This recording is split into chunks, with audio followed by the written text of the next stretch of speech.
Tubig ang isa sa mga pangunahing kailangan ng mga tao sa araw-araw na pamumuhay. Mula sa paghuhugas ng mga kagamitan, paglilinis ng katawan, hanggang sa pagluluto at pag-inom, ito ang hindi dapat mawala sa bawat kabahayan. Sa makatuwid, ang pagkakaroon ng malinis na tubig ay karapatang dapat natatamasa ng bawat Pilipino sa iba't ibang sulok ng Pilipinas. Subalit, marami pa rin ang napagkakaitan nito, lalo na ang mga nakatira sa mga tinatawag na remote areas. Ayon sa datos na nakalap ng UN at UNICEF, 53% ng mga kabahayan sa bansa ay walang access sa malinis at ligtas na tubig habang 39% naman ang walang maayos na sistema sa sanitasyon. Ang ligtas at garantisadong pagkakaroon ng malinis na tubig ay isa rin sa mga Sustainable Development Goals ng UN. Sa katunayan, ang paksang ito, kasama ang sanitasyon, ay ang ika-6 na SDG na inaasal ng pagtagumpayan pagtungtong ng taong 2030. Alinsunod dito, minabuti namin puntahan ang isang kalapit barangay upang malaman ang estado ng water accessibility sa kanilang lugar. Aming binagtas ang daan patungo sa Salcedo 1, isang barangay na matatagpuan sa Noveleta, Cavite. Para po.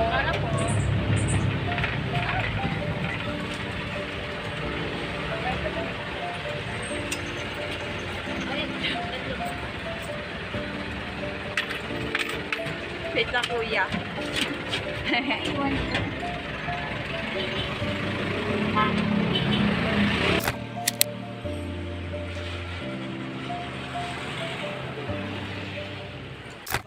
Sa kabutihang palad, nabigyan kami ng pagkakataong makapanayam ang kapitan ng barangay ukol sa kalagayan at sistema ng pagkakaroon ng tubig sa kanyang nasasakupan.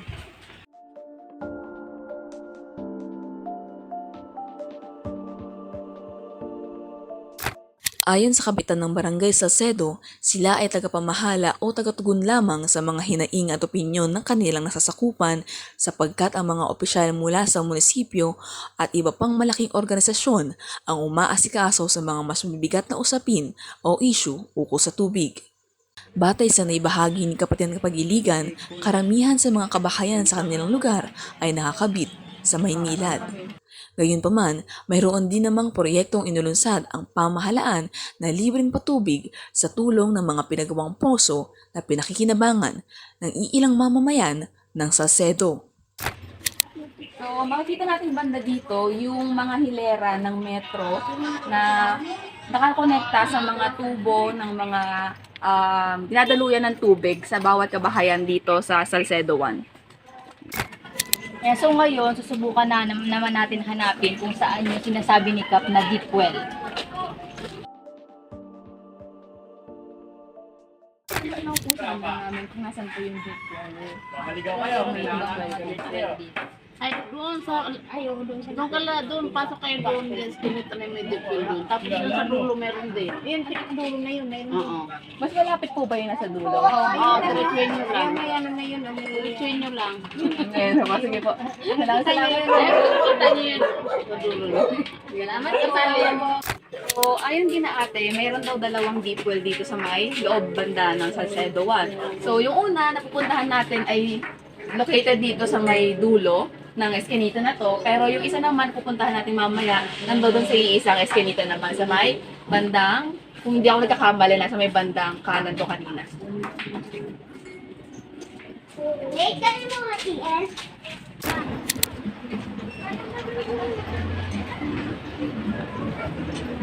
Yan.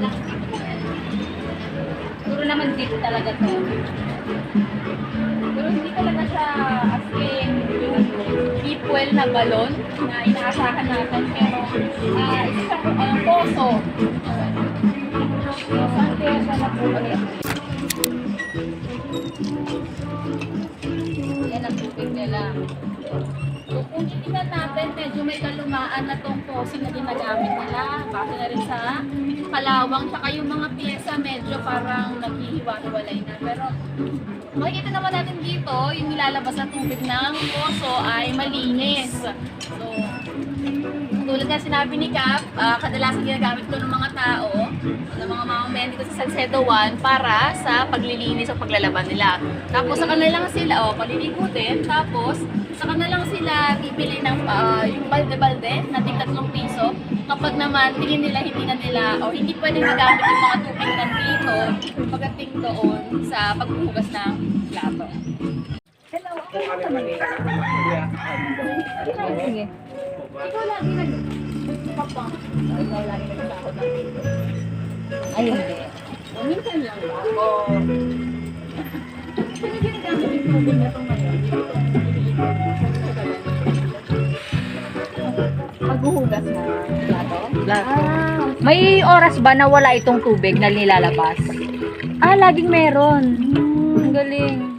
Ang libreng tubig na nagmumula sa mga poso ay ginagamit ng mga mamamayan sa paghuhugas, paglalaba o paglilinis lamang dahil hindi ito mainam gamitin na pamatid-uhaw.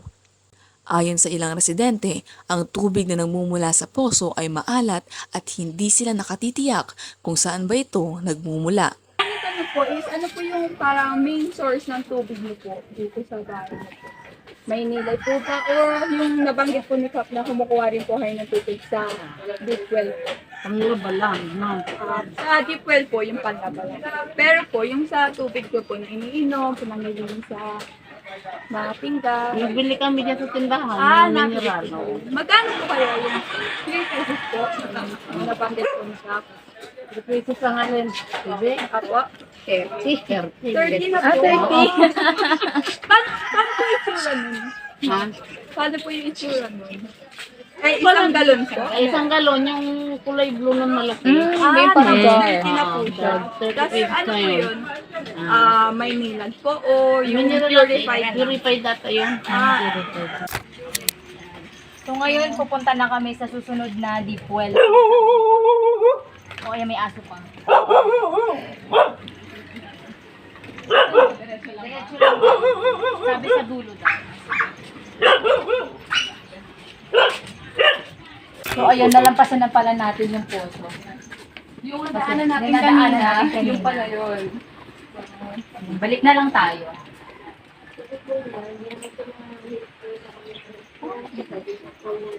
Pero yun nga, sa nakita natin, medyo mas malaki Mas malaki yung hawakan. yung hawakan ng proso kumpara doon sa natin kita.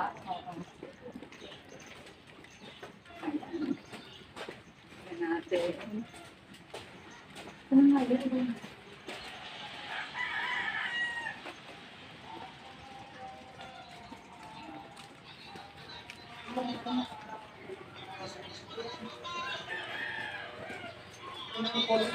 Ayan. So, ito yung poso na pangalawa. Nag-iigiban. Pero mukhang wala masyadong gumagamit sa oras na to. Nakakatakot din siyang gamitin. Nang tanungin namin ukol sa kanyang opinyon patungkol sa patunguhin ng UN sa darating na 2030, ito ang naging sagot ni Kapitan Pagiligan. Nahihirapan pa tayo yun. Considering talagang parang nahuwagi ang Pilipinas sa sa kwan. So yun, nahirap. Kahit 5 years old. Pero okay na na. Ayon kay Kapitan, malabong makamit ng Pilipinas ang inaasam ng UN na sa 2030 mayroon ng clean and accessible water para sa lahat. Ayon sa kanya, sa loob ng ilang taon niyang panunungkulan sa politika, masabi niyang hindi gaano umuunlad ang Pilipinas kahit na nagpabago-bago na ng administrasyon sa bansa. Sa kabuuan, nasa maayos na estado pa rin ang water accessibility at management sa Salcedo 1, lalo na't may iba't ibang napagpipilian ang mga mamamayan dito.